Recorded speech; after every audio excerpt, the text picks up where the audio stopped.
Right up front, we need to recognize, and maybe for some to accept, that what Matthew records the Magi seeing is a natural phenomenon, not a supernatural manifestation of God's glory like in a cloud that you see occurring in the Old Testament and sometimes in the New.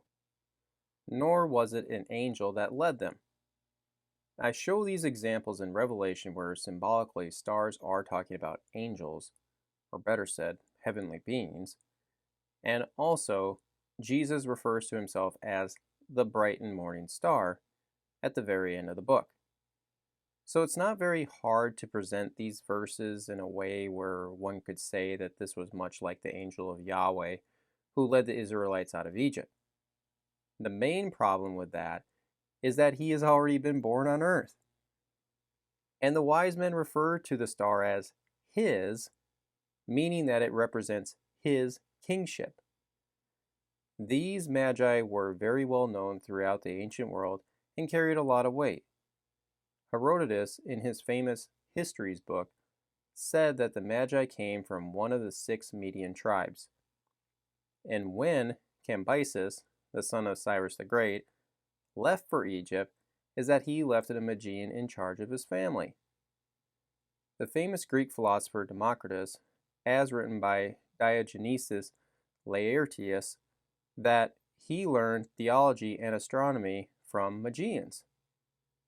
Strabo wrote that the Magi were living in Babylon and mainly were devoted to the study of astronomy, being composed of several astronomer groups.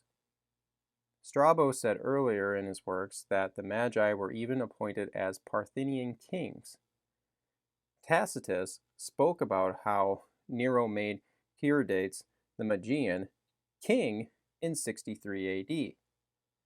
Pliny the Elder said that Mithridates, the Magian, brought an entourage with him when he went before Nero, and that they had initiated Nero into their esoteric banquets with the added comment that Nero was trying to learn how to perform magic from them. And Jewish philosopher Philo of Alexandria said that the Magi were Persians who investigated the works of nature for the purpose of becoming acquainted with the truth.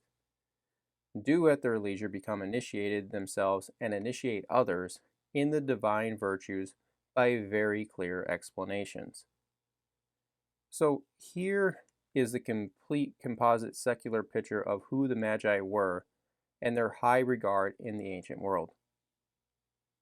And all of this mirrors Matthew's description.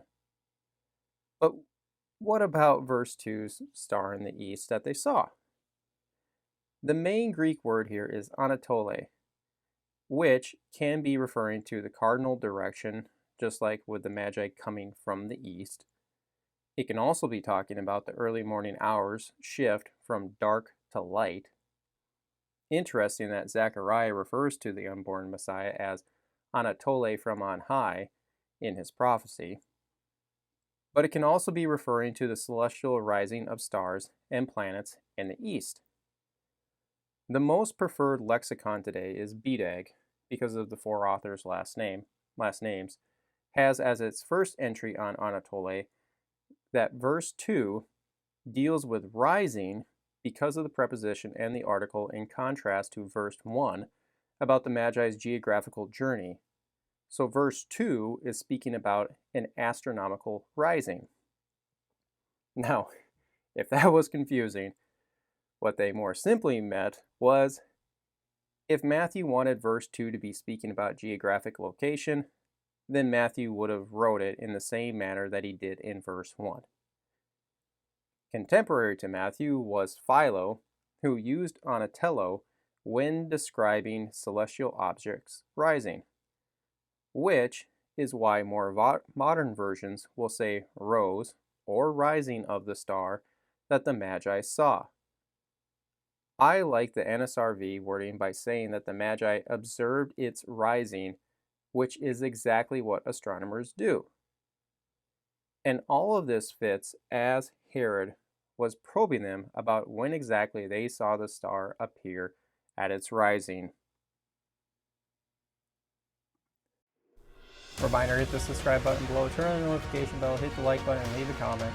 And don't forget to visit us at justscripture.org. But in the meantime, stay salty.